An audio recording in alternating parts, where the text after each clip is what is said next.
আনন্দ মনে মনে মাহফুজ ভাইয়ে ব্যবসা করে শুকনা গাছে পুষ্প ধরে আসমান থেকে দুষ্টা ঝরে আনন্দের আর কোনো সীমা নাই ওই মাহফুজ ভাই আনন্দের আর কোনো সীমা নাই আনন্দ মনে মনে মাহফুজ ভাইয়ে ব্যবসা করে শুকনা গাছে পুষ্প ধরে আসমান থেকে দুষ্টা ঝরে আনন্দের আর কোনো সীমা নাই ওই মাহফুজ হালাল কইরা টাকা কামা ভাই ওই তোমার ভাই আমার ভাই মাহফুজ ভাই পকেট ভর্তি কালো টাকা মাথায় কোনো ঘিরু নাই পাবলিকের সব পয়সা মাইরা ভাই জান এখন হাতেম তাই পূজা বাড়ি চামচা সালা মালপুর মাসের চমচ ভাই ভাবি খালি গান শুনাইছে আমার গান তো শোনো নাই সুটাই রেখা দোল ফলাই বা আমি খালি একটা গাই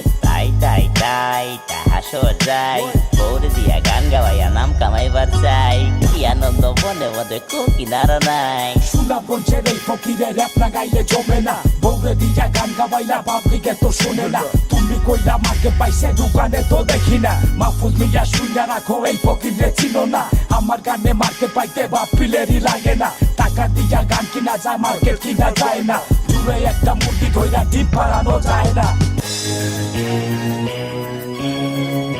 গতকাল লন্ডনে একটা প্রেস কনফারেন্সে এটিএন বাংলার চেয়ারপারসন চালাল মাহফুজ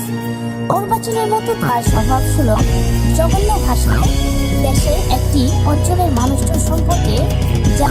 বক্তৃতা দিয়ে বলেছেন তার মাসুল তাকে 2.5 ঘন্টায় দিতে হবে। আনন্দ মনে মনে মাহফুজ ভাইয়ে ব্যবসা করে শুকনা গাছে পুষ্প ধরে আসমান থেকে দুষ্টা ঝরে আনন্দের আর কোনো সীমা নাই ওই মাহফুজ ভাই আনন্দের আর কোনো সীমা নাই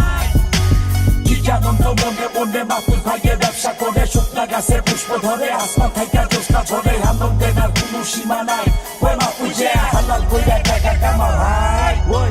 মতি উড়ে গুলার কথা শুনলে সবই বোঝা যায় দিন দুপুরে বাপের বেটা উল্টা পাল্টা জিনিস খায় নিজের হাতে মেডেল কিনা গলায় পয়রা ঢং দেখায় মানি ব্যাগে পয়সা থাকলে মুক্তিযোদ্ধা হওয়া যায় বসি আমার মাছও আমার ভাজি কইরা গোপাল খায় যুদ্ধ করলো উসমানিয়ার ফেরিওয়ালায় নাম কামায় 2 নম্বরই কাম কইরা সব টাকার পাহাড় বানাইছো বউরে দিয়া গান গাওয়াইয়া সাইডে ব্যবসা করতাছো অনেক টাকার মালিক তুমি তোমারে কে আটকাইবো মুখের লাগাম খুইলা রাইখা যেইটা ইচ্ছা করতাছো যেই হাত তোরে খাবার বেডা ওই হাতে তুই কামো দেশ বিদেশে বেশি মারো থামা সোনার বাংলাদেশ লাল ফকিরের ঘাটি সালা চারিদিকে চাইয়া দেয় চালাল মার্কা চুলের কাটিং হালাই নাকি ডক্টরে পাগলে আর কিতা কইব ছাগলে আর কিতা খায় দিনাজপুরের চালাল বেটা তোর কথায় কি আসে যায় সাগর ও রুনি হত্যাকাণ্ডের মামলায় জড়িত খুনি মাহফুজুর রহমান নিজেকে বাঁচানোর জন্য ওদের নামে জঘন্য কথাবার্তা বলে নিজের ঘাড় থেকে দোষের বোঝা সরিয়ে নেওয়ার চেষ্টা করেন। সাগর এবং রুনি হত্যা মামলা রহস্য উদ্ঘাটন করার জন্য মাহফুজুর রহমানকে রিমান্ডে নেওয়ার আহ্বান করছি। আনন্দ মনে মনে মাহফুজ ভাইয়ে ব্যবসা করে শুকনা গাছে পুষ্প ধরে আসমান থেকে দুষ্টা ঝরে আনন্দের আর কোনো সীমা নাই ওই মাহফুজ ভাই আনন্দের আর কোনো সীমা নাই আনন্দ মনে মনে মাহফুজ ভাইয়ে ব্যবসা করে শুকনা গাছে পুষ্প ধরে আসমান থেকে দুষ্টা ঝরে আনন্দের আর কোনো সীমা নাই ওই মাহফুজ হালাল কইরা টাকা কামা ভাই ওই